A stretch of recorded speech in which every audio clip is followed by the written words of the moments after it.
Olá, boa noite, meus queridos, minhas queridas que estão nos acompanhando aí a gravação dessa nossa aula de mais um estudo. Neste estudo, nós iremos falar sobre o tema do juízo final. É um tema muito complexo, é um tema bem complicadinho de estudar. Então, nós iremos estudar com muita calma, mas eu espero que ao final dele possamos tirar assim algumas conclusões muito claras a respeito do que a Bíblia fala sobre este tema do juízo de Deus. Para isso, nós vamos começar fazendo uma oração. Convido você a fechar seus olhos. Vamos orar? Senhor Jesus, Pai querido, te agradecemos, Senhor, pela oportunidade de estudarmos a sua palavra.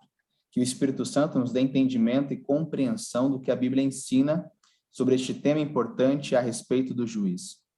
Que possamos compreender e colocar em prática os ensinamentos aprendidos nesta noite. É o que nós te pedimos, Pai, em nome de Jesus. Amém. Amém. Amém. Bom, deixa eu só colocar aqui em tela maior a minha imagem para a gravação. Muito bem, gente. Falamos no último estudo, então, sobre a eternidade e nós vimos que só estarão no céu aqueles que tiverem seu nome no livro da vida, né? Aqueles que não tiverem nome no livro da vida não irão para o céu. E nós vimos que nesse julgamento de Deus, Deus ele julga as obras de cada pessoa, as boas e as más. Então, apesar, né, de sermos salvos pela graça, sempre seremos, né? Parece que as obras têm a sua finalidade, têm a sua importância, e a gente vai tentar entender um pouquinho sobre como será esse julgamento de Deus. Só que para nós falarmos de julgamento de Deus, primeiro nós temos que entender a forma educativa como Deus apresentou para os judeus todo o plano da salvação.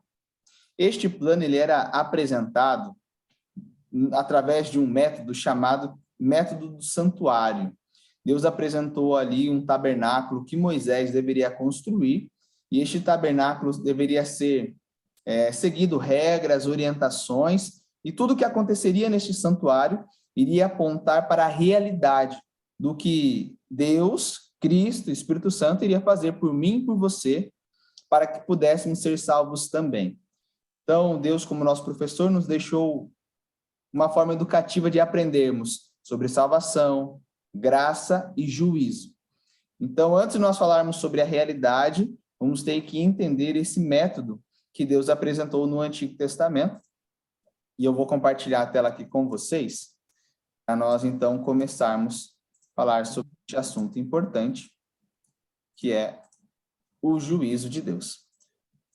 Aqui a minha imagem para mim.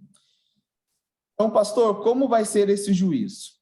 Mateus capítulo 25, verso 31 e 32, nós temos aqui um texto interessante a respeito do juízo.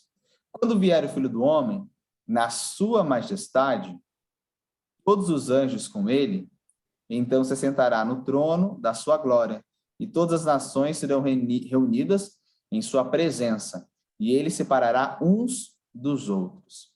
Então, Deus, quando vier a este planeta, quando Jesus voltar, ele voltará para dar a recompensa, como nós já vimos, né, o galardão, uns para a salvação e outros serão destruídos. E nós já falamos sobre as duas ressurreições, a da vida e a do juízo. Então, como Deus define quem fará parte da ressurreição da vida e quem fará parte da ressurreição do juízo? É o próprio Deus. E como ele faz isso? Através daqueles livros que nós vimos no último estudo, que serão abertos, analisados, e Deus então decreta quem é salvo e quem não é salvo. Obviamente esse juízo acontece antes, né? Antes da volta de Jesus, porque ele já volta sabendo quem será salvo e quem não será salvo, ok? Uhum. Então, vamos lá. Queria falar sobre um método educativo que Deus deixou para que nós entendêssemos um pouquinho sobre como funciona esse julgamento de Deus, mas não só o julgamento, todo o plano da salvação. Hoje eu quero dizer para vocês que o que Jesus tem para fazer por nós, ele vai muito além do que simplesmente ele ter vindo, nascido como homem e morrido em nosso lugar. O plano da salvação, ele é muito mais complexo, ele é muito maior do que, logicamente, isso é muito importante, mas do que unicamente ele vir e morrer por mim. Isso é essencial, pagar o preço do pecado é essencial, Mas o plano da salvação, ele é muito maior, muito mais amplo do que isso. E nós hoje iremos, então, compreender o como e o porquê este plano é mais amplo. E para isso nós temos que analisar um pouquinho este método que ele nos deixou para compreender um pouquinho sobre todo o processo da salvação. Em Êxodo capítulo 25, no verso 8, Deus ele dá uma ordem para Moisés, lembrando que aqui Moisés ele está lá no Monte Sinai, e no Monte Sinai, Deus ele fala para Moisés construir um santuário. Com qual finalidade? Para que Deus possa habitar no meio do povo. Então, o que Deus faz com este santuário é uma proposta de poder se relacionar de novo, estar perto de novo da humanidade. Lembrando que o salário do pecado, além de ser a morte, ele trouxe o quê? Como consequência, a separação entre Deus e nós. Então, o que está acontecendo aqui é que Deus justamente quer resolver o problema do pecado, de nos separar de Deus. Então, como Deus vai resolver o problema do pecado? Através desse santuário, que Deus habitaria nele, e o ser humano viria se relacionar com Deus através dos rituais desenvolvidos nesse santuário. O verso 40, do capítulo 25, fala que Moisés deveria olhar, ver e fazer tudo segundo o modelo que Deus mostrou para ele lá no Monte Sinai. Então, Moisés tinha que fazer de uma forma certa. Não era de qualquer maneira, não era de qualquer jeito, era da forma exata como Deus estava mostrando para ele. Porque cada móvel daquele santuário, cada espaço daquele santuário tem uma representação, tem um significado, tem uma importância e relevância. Tá? Então, nós vamos falar um pouquinho sobre como era esse santuário. Agora eu vou compartilhar aqui um vídeo com vocês. O santuário. É um vídeo bem rapidinho, tem 1 minuto e meio, tá? Mais aqui. Mas esse vídeo vai mostrar. Só antes de começar, o santuário ele sempre ficava no centro e as tribos de Israel, elas eram posicionadas aos 4 cantos do santuário e a tribo específica de Levi, que era a tribo que cuidava das coisas do santuário, que eram os sacerdotes, eles ficavam bem diante do santuário, tá bom? Aqui a gente vai ver, então, sobre o santuário. Então, aqui, nós temos a parte de fora. Opa, deixa eu só voltar um pouquinho, pausando e falando um pouquinho para vocês. Então, aqui nós temos a parte de fora, que é chamado lugar santo, o pátio do santuário. É o quintal do santuário. Ele também é chamado de átrio. Mas você pensa assim, é o quintal, é o pátio, é a parte externa do santuário, certo? Você vai ver que ela é a parte maior, O santuário propriamente dito, ele não é tão grande, ele tem 5 metros de largura apenas, E aqui você tem bem mais, Aqui você tem 15 por 30. E aqui você tem 2 móveis que a gente vai ver agora, o altar de holocausto, onde matava o animalzinho, e uma bacia de bronze, onde os sacerdotes se lavavam para executar o seu trabalho. Aqui as tendas, Vou tirar o ótimo que eu vou explicando. Aqui é a entrada do santuário, então nós temos aqui logo em frente o altar onde matava o animal, aqui o sacerdote, simbolicamente aqui mexendo com a carne do animal aqui sendo colocada para queimar, É o sacrifício que era realizado, o sangue do animal era passado nos umbrais, nas pontas. Aqui nós temos a bacia de bronze que o sacerdote se lavava nela. E aqui nós vamos ir agora para o santuário, é a parte interna do santuário. Então, tudo aqui era da forma exata como Deus falou. A cor das cortinas, qual cortina, quantas cortinas, a quantidade de pilares aqui na entrada do santuário, todas banhadas a ouro. E aqui nós temos o santuário, a parte interna dele. Não é exatamente assim, mas você tem aqui 3 móveis. Você tem aqui o candelabro de ouro, onde acendia as luzes, o pão da proposição, e aqui nós temos o altar de incenso, onde se queimava aqui o incenso, que representava as nossas orações que sobem diante de Deus. Aqui você tem, vou só voltar aqui um pouquinho, você tem alguns anjos nessa cortina que divide o santo do santíssimo, porque a presença de Deus, ela se revelava diante dos 2 anjos, que está atrás dessa cortina. Essa fumaça que sobe e aqui no desenho ela bem simbólico mostra, né? Ela sobe no meio dos dois anjos, vai representar as nossas orações que sobem até a presença de Deus, tá? Mas eu vou explicar melhor daqui a pouquinho. E aqui dentro do lugar santíssimo, ou Santo dos Santos, nós temos o lugar mais especial, que é a Arca da Aliança. A Arca da Aliança, ela era onde a presença de Deus se revelava. Essa tampa era chamado de propiciatório. Tem dois anjos, as asas deles se encostavam, aqui não está encostando, mas elas se encostavam, e a Shekinah, que era a revelação da glória de Deus, ela se revelava aqui, entre os dois anjos, em cima do propiciatório, em cima da tampa da arca. Na arca, você vai ver aqui algumas coisas dentro, como acabou de mostrar. Aqui nós temos as tábuas dos 10 mandamentos, a vara de Arão que floresceu para mostrar quem era o sacerdote, qual era a família sacerdotal. E aqui nós temos uma porção do maná, que foi guardado para que eles sempre lembrassem da proteção e ali o sustento de Deus para com o povo, né? Então aqui nós temos, então, o lugar santíssimo, que era o lugar mais especial do santuário. Então, vou voltar aqui para o PowerPoint. Deixa eu só... Então, aqui nós temos o santuário propriamente dito. Aqui você tem a cortina que eu comentei, que separa o lugar santo do santíssimo. Aqui você vê que os anjos já estão mais parecidos mesmo com a imagem.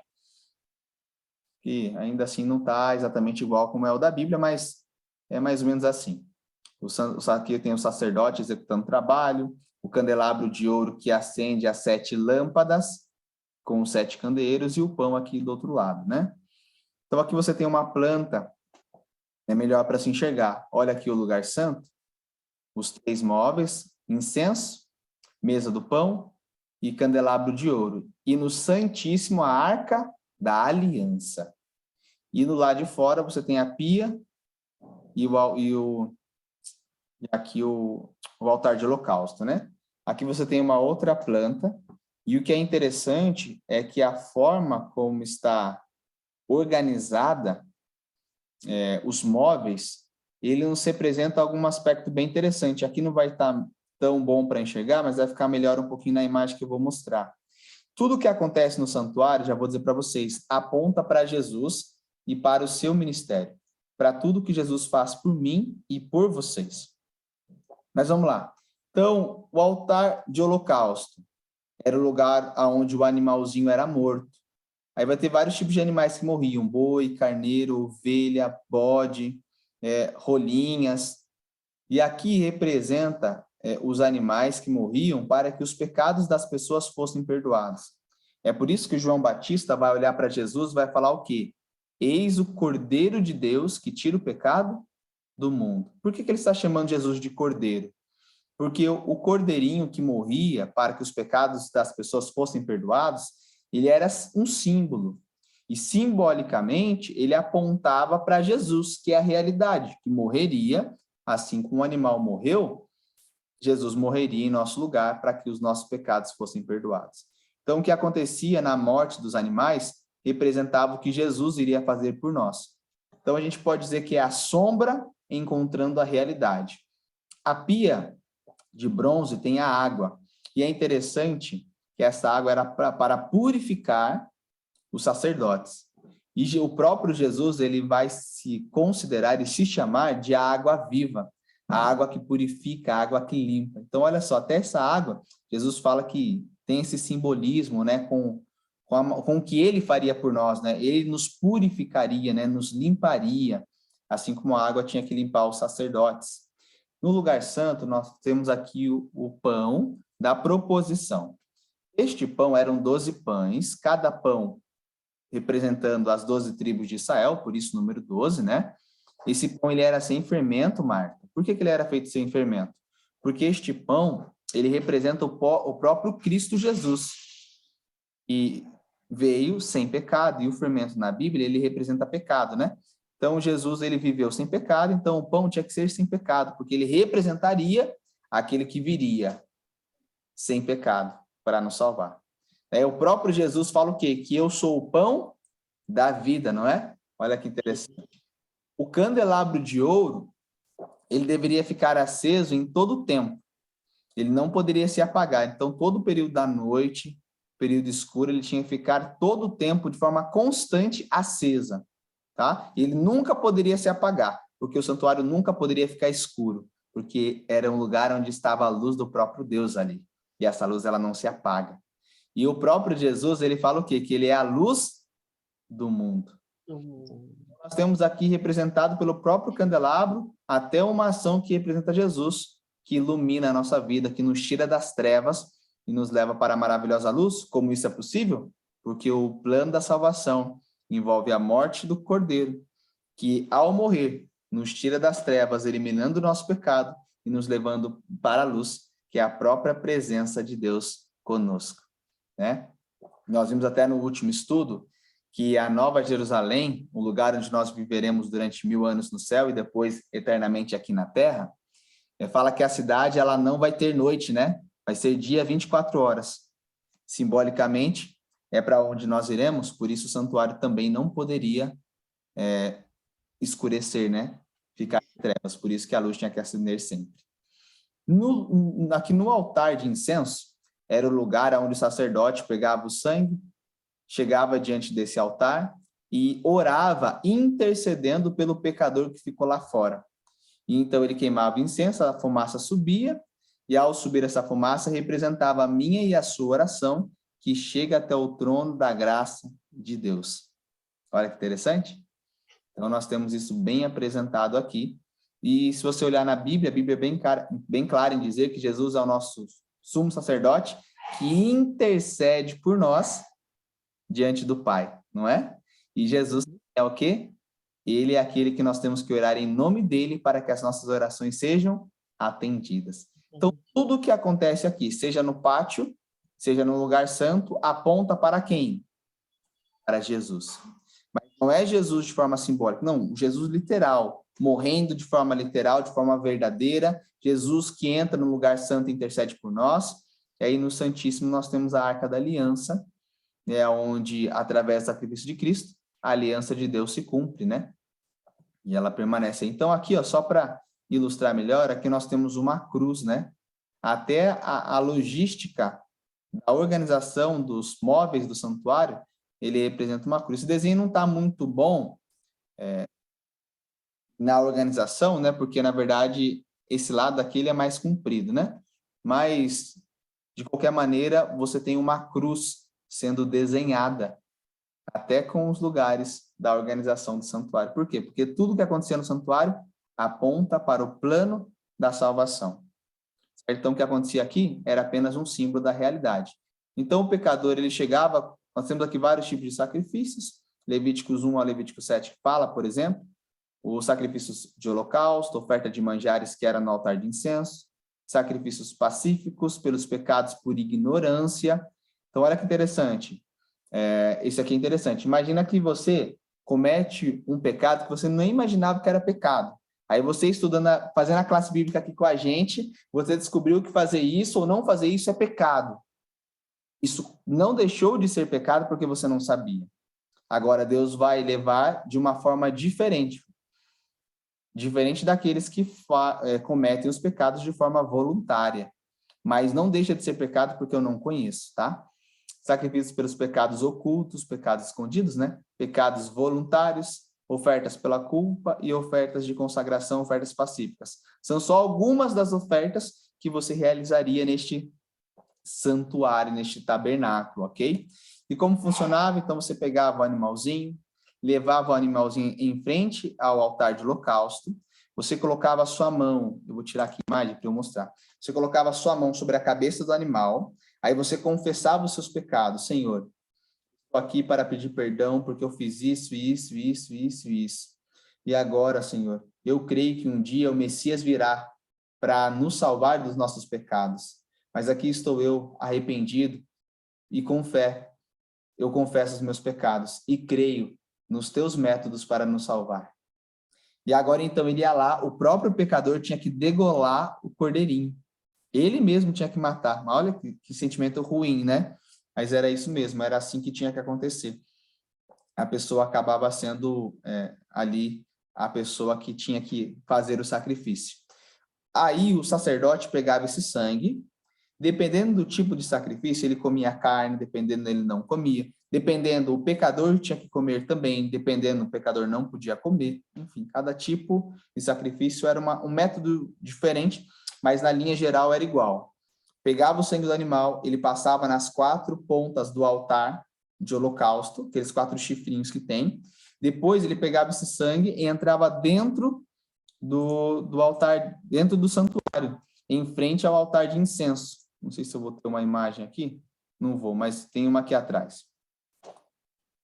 Ele pegava então o sangue, agora que aqui nessa foto ele está fazendo uma oferta de manjares, né? Mas ele pegaria o sangue e aqui diante da Arca da Aliança, diante do véu que separa o santo do santíssimo, no altar de incenso que representa nossas orações, ele então orava intercedendo pelo pecador para que Deus perdoasse o pecador que ficou lá fora, tá? É assim que funcionava. Aí ele pegava esse sangue e ele jogava, assim, com os dedos, nessa cortina. E, às vezes, ele jogava, passava nas 4 pontas desse altar de incenso também, tá? Então, às vezes, ele fazia isso. Então, nesse altar de incenso, ó, tá vendo aqui, ó, os 4 chifrinhos? Ele passava aqui também, às vezes, e jogava nessa cortina que divide o Santo do Santíssimo. Agora, você imagina, Lígia, o tempo todo sangue dentro do santuário. O fedor que não juntava naquele lugar. Devia ser fedido, né? Devia ser um lugar assim não muito prazeroso de estar dentro. E de fato não era mesmo. Tá? Mas o que acontecia? Uma vez por ano acontecia o dia da purificação, o dia da limpeza do santuário, o dia onde o santuário seria purificado de todos os pecados. Era um dia de juízo. E este era o único dia do ano que somente o sumo sacerdote ainda entrava no Santíssimo, em frente à Arca da Aliança. Ele só entrava na presença de Deus, no Santíssimo, ou Santo dos Santos, do santuário, um único dia do ano, que era o dia da purificação do santuário, que era um dia de juízo, um dia de julgamento, um dia onde Deus iria analisar cada pecado cometido e decretá-los perdoados para sempre ou não. Então, realmente era um dia de julgamento, tá? Era um dia de análise. Eu vou voltar aqui para o desenho. Aqui. Então, o dia da purificação era o dia onde o sacerdote entrava diante da Arca da Aliança. E vamos ler Levíticos. O texto está na tela, se você quiser ler na tua Bíblia ou marcar o texto depois, né? Levíticos 16, nós vamos entender como era este ritual do dia da purificação, o dia em hebraico chamado de Yom Kippur, o dia do juízo, o dia da expiação. Deus iria expiar para definir o perdão ou não do povo. Era o dia da limpeza. Então vamos ler? O Senhor disse a Moisés: diga a seu irmão Arão que não entre no santuário a qualquer hora, para dentro do véu, diante do propiciatório, que está sobre a arca. Então, que lugar estamos falando aqui? Propiciatório e arca. Santíssimo, né? É onde a presença de Deus está. Para que não morra. Opa, então se ele entrasse em outro tempo, ele morreria? Sim. Você tem os 2 filhos de Arão, por exemplo, que entraram, né, no Santíssimo para espiar, mesmo depois de Deus ter comentado, e eles morreram. Foram fulminados pela glória de Deus, porque a presença de Deus, ela não pode ser ali, esse contato, né, com a presença de Deus não pode acontecer se a pessoa não estiver purificada, totalmente preparada para esta presença. É por isso que quando Jesus voltar, os mortos, aqueles que não serão salvos, que estarão vivos, irão o quê? Morrer. Por quê? Porque uma pessoa contaminada com o pecado não consegue ficar na presença daquele que é pura glória, perfeição e pureza. Mas é assim que Arão deverá entrar no santuário. Aqui no santuário estamos falando da parte interior do interior, o Santíssimo, a parte mais especial. Como vai ser esse dia? Ele vai entrar com um novilho, ele vai fazer oferta pelo pecado e um carneiro para o holocausto. Ele vai vestir a túnica sagrada de linho, que é a roupa sumo sacerdotal. ele vai colocar as calças de linho sobre a pele e porá o cinto de linho na cintura e se cobrirá com a mitra de linho. Essas são as vestes sagradas, tá? Do sumo sacerdote. Que é essa roupa aqui, ó. Essa roupa aqui é a roupa do sumo sacerdote, tá? É uma roupa muito linda, muito especial. Ele vai banhar o seu corpo em água e então porá essas vestes. A congregação dos filhos de Israel, ele pegará 2 bodes para a oferta pelo pecado e um carneiro para o holocausto. Ele vai pegar 2 bodes, ele pega um novilho, ele pega um carneiro, né, mais os 2 bodes. Então, ele vai pegar 4 animais. Um novilho, um carneiro e os 2 bodes. Ok? Arão vai trazer o novilho da sua oferta pelo pecado e fará expiação por si e por sua casa. Então, o novilho é para purificar a casa dele, certo? E o carneiro seria para purificar todo o povo, tá? E os 2 bodes, vamos ver agora. Também pegará os 2 bodes e os porá diante do Senhor, à porta da tenda do encontro. Então, era na porta da entrada do santuário, não do pátio, mas para você entrar no lugar santo, tá? Onde tinha aqueles 5 pilares de ouro, né? Banhados a ouro. Então, lá ele levava os 2 bodes. Ele vai lançar sorte sobre os 2 bodes. Na roupa do sumo sacerdote, tem 2 pedras chamadas Urim e Tumim. Essas 2 pedras Urim e Tumim eram pedras assim que Deus, de forma sobrenatural, respondia às perguntas dos sacerdotes, né? Então, perguntava assim, Senhor, nós devemos ir para a batalha? Uma das pedras acendia milagrosamente e significava sim, e a outra significava não. Essas pedras eram chamadas de Urim e Tumim. Uma era Urim e a outra era Tumim. Uma representava sim e a outra representava não. Então, ele lançava a sorte, aí ele colocava a mão sobre a cabeça de um dos bodes e falava assim, esse é o sorte para o Senhor? Sim, então era aquele que era o para o Senhor. Não, então era o outro. Então, um vai ser para o Senhor e o outro para bode emissário. O que Arão vai fazer? O bode que cair a sorte para o Senhor, ele vai ser oferecido como oferta pelo pecado. Para quê? Para limpar todo o pecado do santuário que juntou durante o ano todo.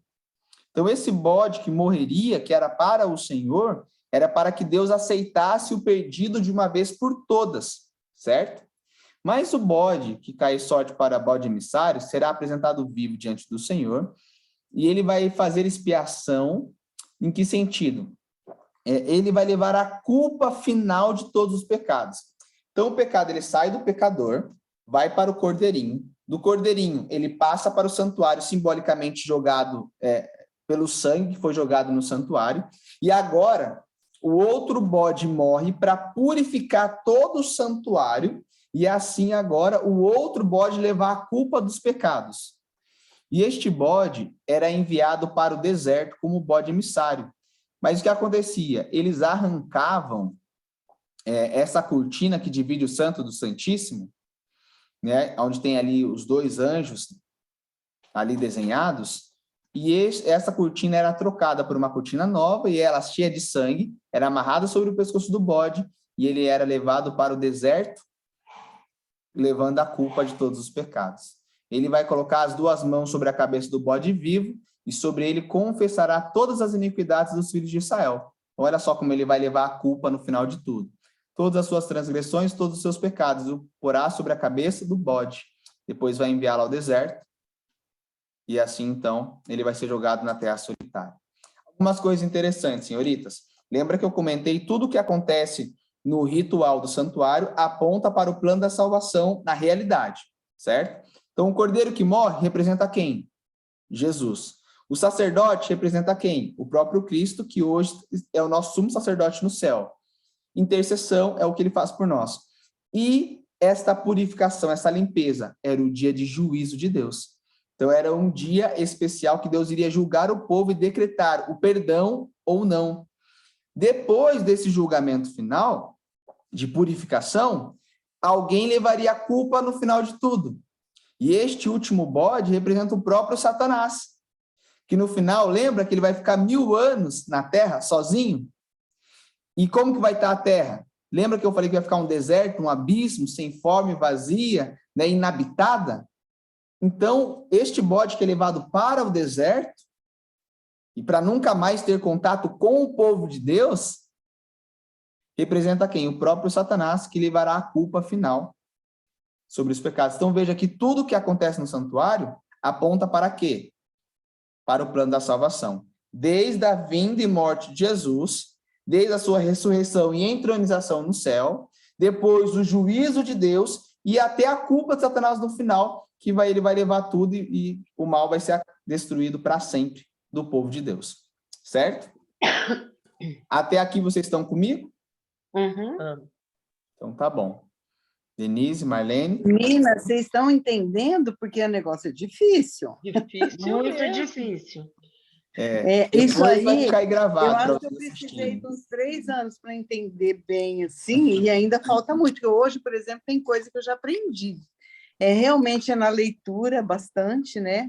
E entendendo o plano de Deus, né? Como que ele usou para explicar o que ele ia fazer. Então, realmente, assim, as pessoas que são católicas, como eu fui, isso foi uma das coisas que mais me assustou, de entender a forma que Deus explicava para o povo o plano dele que ele ia fazer com a gente. É muito difícil, pastor, quando a gente começa. E agora que eu fui para Israel, eu fui num lugar desse, já assim, do mesmo tamanho, direitinho, em Israel, que eles conservam até hoje essa cultura. Sim. É muito bacana.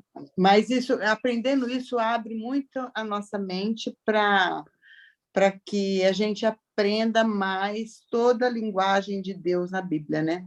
E a gente vai entender, Bárbara, que entender o que aconteceu no santuário, ele é primordial para você entender o porquê disso, o porquê daquilo, como assim, como aquilo, todo o sentido do porquê Jesus vem, porquê ele tem que vir, o que acontece depois, como vai ser o julgamento de Deus.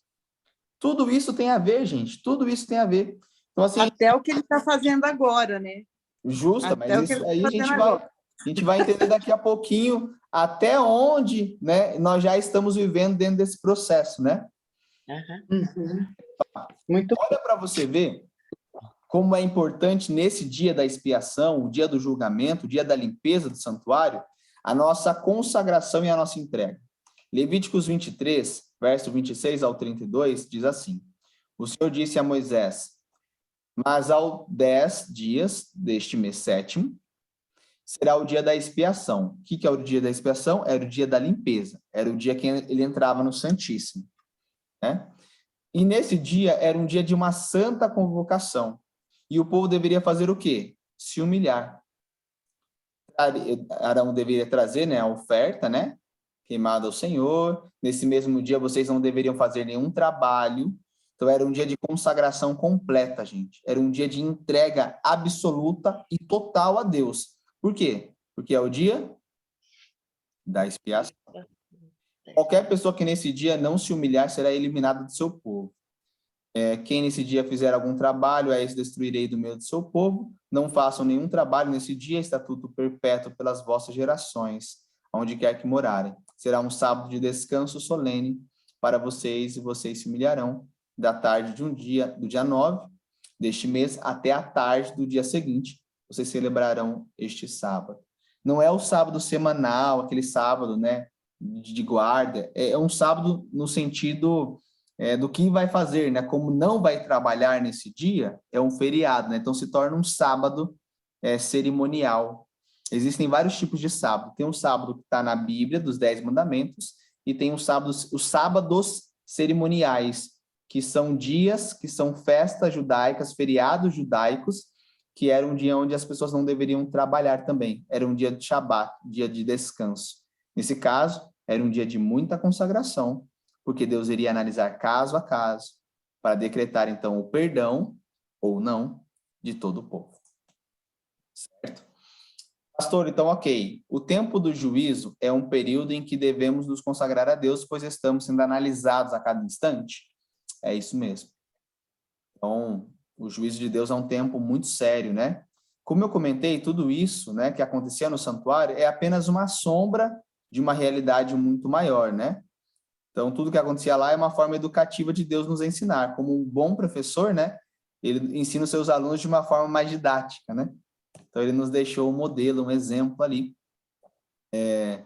Pastor, então o senhor está querendo dizer que Jesus hoje, ele exerce as funções que o sacerdote exercia? Olha o que a Bíblia diz. O verso 40 do Êxodo 25, que nós já lemos, fala que Moisés deveria construir de acordo com o modelo. Então, peraí, então ele viu um modelo, e esse modelo seria usado como parâmetro. Hebreus capítulo 8, verso 1 e 2 e verso 5, fala assim, ó. Ora, o essencial das coisas que temos dito é que possuímos tal sumo sacerdote. Pastor, qual a diferença de sacerdote e sumo sacerdote? O sumo sacerdote é chefe dos sacerdotes, tá? É o chefe. Ele é que mandava. Ele é o líder dos sacerdotes. E é só ele que entrava no lugar santíssimo do santuário. Então, era ele que participava desse ritual no dia do julgamento.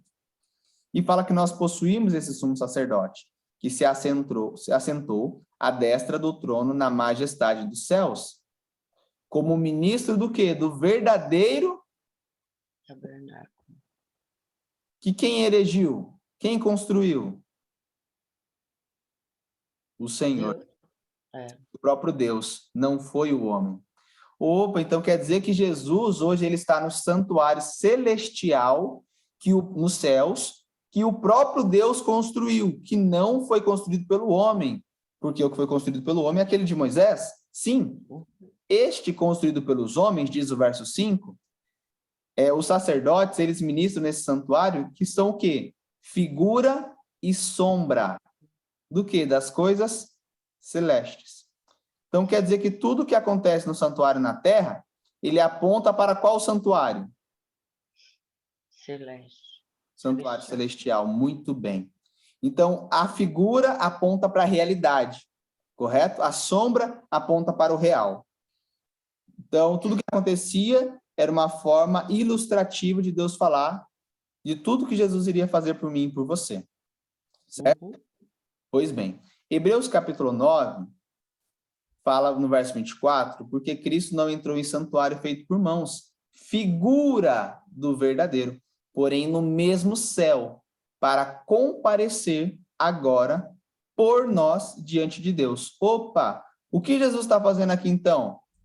Não é intercedendo? Sim. A mesma coisa que o sacerdote fazia quando entrava no lugar santo, lembra? No pátio acontecia o sacrifício. No lugar santo acontecia a intercessão, correto? E no Santíssimo, o juízo. As etapas do plano da salvação. Olha que interessante, Apocalipse capítulo 1. Quando que isso aconteceu, pastor? João, ele vê na sua visão, no verso 12 e 13, um lugar do santuário e Jesus nesse lugar. Vamos ver se a gente consegue descobrir juntos que lugar é do santuário, se é o pátio, se é o santo ou se é o santíssimo. Ver quem falava comigo. E voltado, vi o quê? 7 candeeiros. Opa, esse aqui é o sinal. E no meio dos candeeiros, um semelhante a filho do homem, com vestes talares, estingida da altura do peito e com uma cinta de ouro. Em que lugar Jesus é visto no santuário? No meio de 7 candeeiros. Em que lugar que ficavam os 7 candeeiros? As 7 luzes, as 7 lâmpadas? No pátio, no santo ou no santíssimo? No santo. Perfeito, no lugar santo. E no lugar santo acontecia o quê? É a intercessão. Perfeito, intercessão, gente. Então, Apocalipse capítulo 1, nós temos o momento exato, ou pelo menos desde aqui já, Jesus executando o papel de intercessor por nós, como o nosso sacerdote no santuário celestial. Então, Apocalipse capítulo 1, Jesus vai para o céu e já inaugura o santuário, tá? Já inaugura o santuário e já começa a interceder por mim e por você. Pastor, e se Jesus não estivesse intercedendo por nós? Eu e você nunca seríamos perdoados. O preço teria sido pago, mas não teria sido apresentado àquele que tem que receber o pagamento, o valor. Então, imagina que você está devendo para o mercado Aí chega o teu tio, seu parente, vai lá e te dá o dinheiro para você pagar. Aí ele tem que ir lá no mercado e falar assim, ó, tá aqui o dinheiro da dívida da Marlene. Se ele não chegar e levar o valor da dívida para quem tem que receber, não vai ser pago o valor. Então, continua ainda devendo. Então, Jesus tem que interceder por nós diante de Deus e apresentar o seu próprio sangue. Ao invés de o sacerdote apresentar o sangue do cordeiro, aqui é do próprio Cristo que era apresentado desde Apocalipse capítulo 1, na sua entronização do céu. Pois bem, pastor, logo após subir ao céu, Jesus então começou a interceder por nós, certo? Então, isso aconteceu agora. Pastor, mas e aí? Mas e o juízo?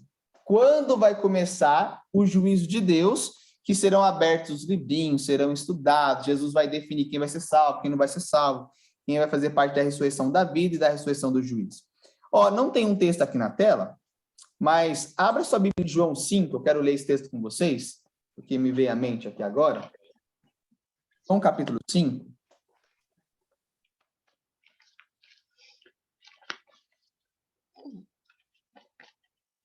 É o verso 26 ao 28. Se vocês acharem, me avisem, que aí nós lemos.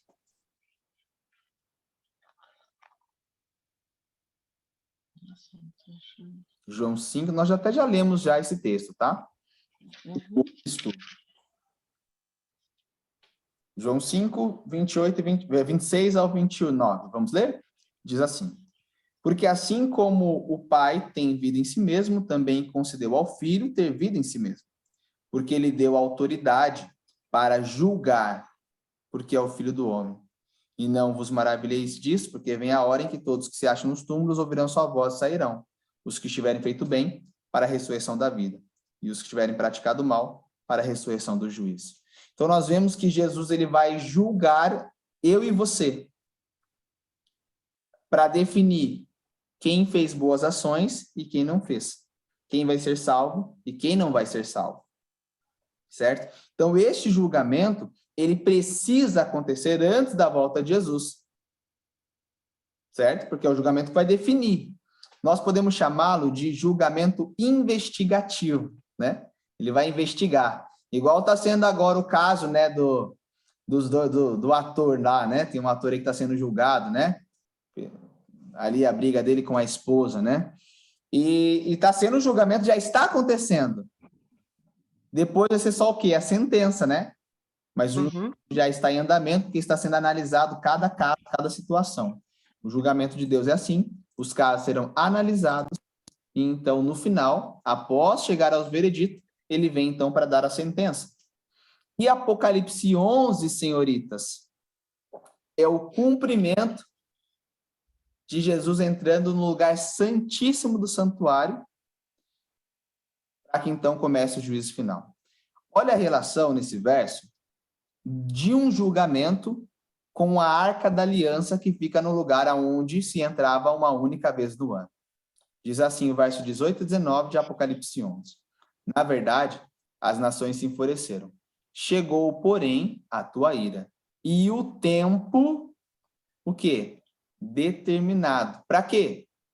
Para serem julgados os mortos, para se dar o galardão aos teus servos, os profetas, aos santos e aos que temem o teu nome, tanto aos grandes quanto pequenos, e para destruírem os que destroem a terra. Percebeu aqui o contexto de julgamento?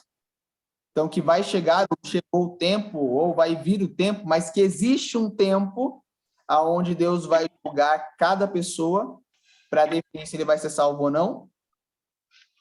Só que olha que interessante, este julgamento ele está atrelado, relacionado à entrada de Jesus no Santíssimo Santuário do Céu.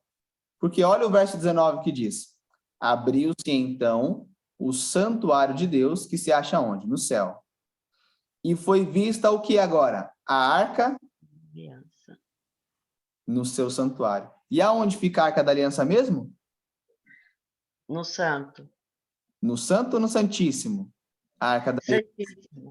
No santíssimo. E quando poderia entrar no Santíssimo? Todo dia? Da purificação. Só no dia da purificação, que era o quê? Era o dia de julgamento de Deus, certo? Isso. Então, veja como fica claro a realidade se cumprindo aqui.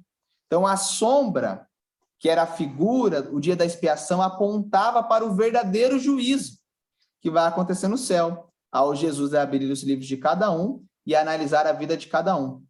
Mas o que Jesus vê aqui, o que João vê na visão dele? A Arca da Aliança. Justamente o lugar santíssimo do santuário. Porque a partir de Apocalipse 11, Jesus entrou aonde? No Santíssimo. E o quê? O juízo investigativo. Ou o juízo final de Deus, também poderíamos chamar assim, né? Que é o juízo que vai decretar quem vai ser salvo e quem não vai. Então, o texto diz que sobrevieram relâmpagos, vozes, trovões, terremotos e grande saraivada. Ou seja, depois de começar o juízo, é um tempo difícil para a humanidade. Realmente é um tempo de julgamento, né? Aí você pergunta assim, mas pastor, quando? Quando esse juízo vai acontecer? Ele já começou? Não começou? Sobre isso nós iremos falar na parte 2 do estudo do juízo. Porque existe uma profecia da Bíblia que fala exatamente o ano que começaria esse juízo investigativo de Apocalipse 11, 18 e 19. Eu ia perguntar para o senhor se já não começou, porque a sensação que a gente tem às vezes é que já começou. Certo. E isso nós iremos falar no próximo estudo. Então, não percam a oportunidade aí de ficar mais um pouquinho. Pastor, olha que interessante. Esse verso talvez eu não vou ler no próximo estudo, ou talvez até comece com ele, mas perceba que João vê a Arca da Aliança, certo? Quais são as 3 coisas que tem na Arca da Aliança? A vara de Arão, o maná e o que mais? E os 10 mandamentos. Será que isso tem alguma coisa a ver com o juízo? Para a gente parar e pensar um pouquinho. Respostas que nós tiraremos daqui 2 estudos. Tá. Sobre o estudo de hoje, gente, ficou claro para vocês? Alguma dúvida, alguma pergunta? Como o senhor falou, é mais Tranquilo. difícil, né? Sim, mais difícil. Mas eu acho que com os vídeos que a Bárbara nos tem mandado, é bom, porque aí a gente vai revendo e vai vendo na Bíblia e vai ficando um pouco mais claro para a gente. Tá ótimo. O que a gente tem que entender no estudo de hoje é que o santuário terrestre, ele é a forma educativa de Deus nos mostrar como é todo o plano da salvação. Desde o inteirinho que morria, que mostra que Jesus que vai morrer, ou iria morrer, né, para eles ainda, né? A salvação dos judeus no Antigo Testamento era pela graça, sempre foi pela graça. Porque sem derramamento de sangue não há perdão de pecados, né? Se o salário do pecado é a morte, se eu não morrer, eu não pago o que eu devo. Então, sempre é a morte. E sangue de animais nunca perdoou e salvou ninguém. Mas o que aquilo demonstrava, para onde aquilo apontava, é que é o cerne da questão. Então, ao apontar para Cristo e o pecador reconhecer que aquilo é um ato de fé no futuro, hoje nós temos ato de fé no passado. Eles tinham que ter fé no futuro. Então, quero dizer uma coisa para vocês, que a salvação sempre foi pela graça. E as pessoas que ensinam que antes éramos salvos pela lei, na verdade, nunca fomos. Sempre foi pela graça. Se houvesse um segundo método de salvação, não precisava Jesus ter vindo e morrer por nós. Não precisava. Então, se ele veio e morreu, é porque isso precisava acontecer. Então, assim também como o sacerdote entrando no lugar santo, fala sobre a intercessão de Jesus por nós hoje, e a entrada no Santíssimo aponta para o julgamento de Deus diante da humanidade, para definir aqueles que serão salvos ou não. Então, primeiro é a fé que me salva, intercessão de Jesus e depois o juízo. E aí, então, nós somos finalmente salvos, ok? É isso que a gente precisaria entender hoje. Se nós entendermos esse aspecto, para hoje está ótimo. Porque na semana que vem, daqui 2 semanas, né? Nós iremos falar sobre como o juízo de Deus, ele começa a ser executado e quando ele vai acontecer diante desse aspecto importante, que é a purificação do santuário, ela está relacionada com o juízo final, tá? Então, isso é importante a gente sair daqui hoje, que o juízo final está atrelado ao dia da purificação, ao dia da expiação, o dia da limpeza, né? Se essas duas coisas estão ligadas, na semana que vem, então, a gente vai estudar, ou daqui 2 semanas, esse ponto importante, tá bem? Tá bom. É isso, nós vamos finalizar com uma oração. Pastor, semana que vem não vai ter aula? Deixa eu, só um minutinho, deixa eu confirmar isso aqui, para eu não errar. Olha, eu acho que dá, hein? Eu acho que dá, porque eu vou pregar aí no Célia, na quarta. Na quarta não é terça, né, gente? Olha, peraí. Deixa eu ver se eu não prego longe. Se eu pregar longe na terça, não dá.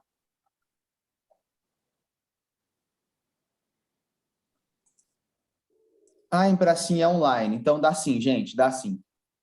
Tranquilo. Bom, dá para fazer terça que vem sim, sem problema. Não vai dar para fazer a das 8, mas a nossa de 6h30 vai dar tempo. Então, Ai, que bom. então. Gente, vamos finalizar com oração? Vamos.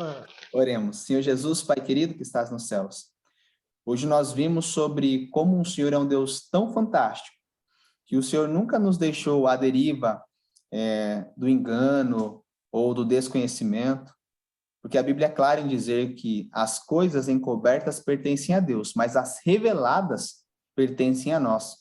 E o Senhor já revelou desde muito tempo qual seria o plano da salvação para que a humanidade pudesse ser restaurada de novo nesse relacionamento verdadeiro e real com o Senhor. Obrigado porque ao olhar para o santuário, nós podemos entender que o plano da salvação ele é muito mais além do que a morte de Jesus. Jesus hoje não está de férias, não está tomando água de coco sentado numa rede em frente a uma praia. Jesus hoje trabalha em nosso favor, seja com a intercessão, ou nós iremos ver na semana que vem, se já com o juízo. Mas fato é que Jesus hoje trabalha para que possamos ser salvos também. Que essa salvação aconteça em nossa vida, de forma real e completa. Que o Senhor abençoe cada uma de nossas queridas amigas que estão conosco. E que essas verdades não sejam apenas, Pai, para conhecimento, mas que elas venham colocar a vida delas em Tuas mãos e que elas venham viver os planos que o Senhor tem sonhado para a vida delas. São as bênçãos que te pedimos, em nome de Jesus. Amém. Amém. Queridos, Deus abençoe. Uma boa noite para Amém. Boa noite. Boa noite, pastor. Amém, boa noite. Lembrando, então, que sábado de manhã começa e domingo à noite vocês estão convidadíssimos, gente. Façam um esforcinho. Tentem ir lá, né? Vai ser muito legal, vai ter sorteio, vai ter prêmio, vai ter muito estudo da Bíblia lá também, vai ser bem legal. Então vai ser um momento bem especial e seria legal se vocês conseguissem ir também, tá bom? Tá bom, pastor. Obrigada. Boa noite. Boa noite. Elas irão, Boa noite. dessa vez elas irão, eu tenho certeza. Amém, gente. Olha, vocês vão e tiram uma foto depois me mandam. Pastor, ó, estamos aqui, ó. Pode deixar. Quero ver, hein? Tchau, queridos. Até mais. Tchau, boa noite. Boa noite. Tchau.